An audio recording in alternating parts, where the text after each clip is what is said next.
real boy! This is a movie that emphasizes the fact that it's being handmade. I loved the way it looked because it was so different. He just made things that I found incredible. I'm Gregory Mann. I play Pinocchio, and we're going to go behind the animation.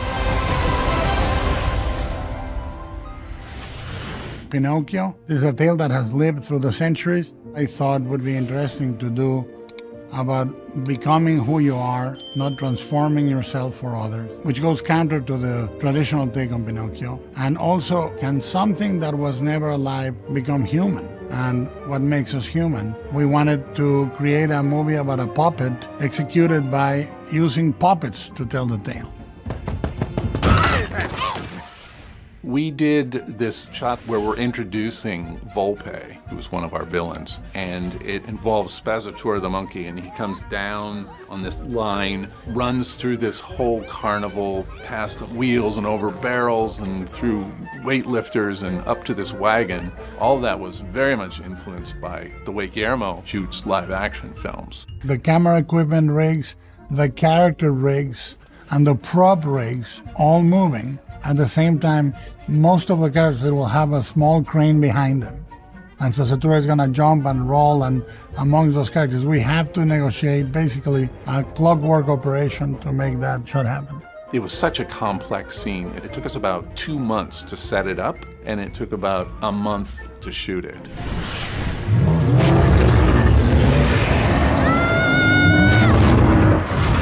My favorite scene was the dogfish scene, which is very close to the end. I thought the way that it worked was so clever. The dogfish is an interesting one because it has to look massive. Obviously, we couldn't build it at the scale it was. It'd be bigger than this building. So we built the biggest puppet that we could still animate, and it turned out to be about 3.5 feet long. So we put a lot of detail into it because we knew we were going to get very close to it, and it had to hold up.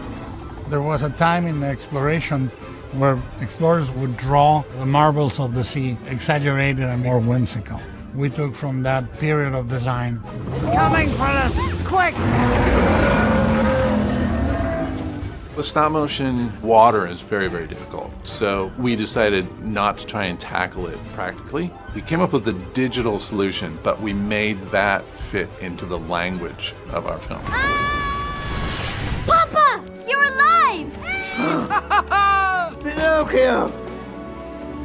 Oh, my Pinocchio. The most challenging animation in this film wasn't the big spectacles, wasn't the big action scenes. It was really the emotional moments between Geppetto and Pinocchio. Getting those just right and getting them to feel honest. We worked really hard on that. We proposed the idea that animators are not animators that execute, but actors that animate. We urged them to think through the puppet, to not do an action, to avoid pantomime, and to give us real acting.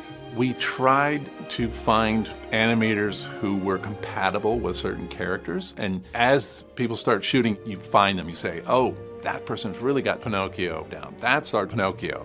Performing in an animation rather than a live action, it can be different. If you're in a live action, you have the scene around you and you have the costume and the makeup. But when you're just behind the microphone, you have to use everything your voice can do to bring the energy into it and the different vibe. I'm made of flesh and bone and meaty bits. I'm a real boy.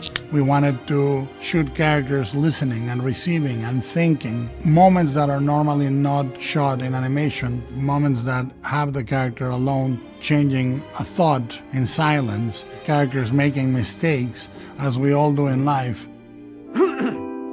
Hit it, boys. You want to think bright. You want to think right. A star falling down, down, down doesn't break the night. We found a couple of animators who were very good at doing song and dance. There's a sequence at the end with cricket dancing, and we worked with a choreographer from New York and choreographed that whole thing. She did a fantastic job. Some of the other scenes, we didn't completely choreograph them out because there were so many little bits in them that we knew we wanted to do. We wanted to, he has to smash these bottles with a hammer, and he has to run up this broom and catch onto this rope. That evolved a little bit more organically as we went.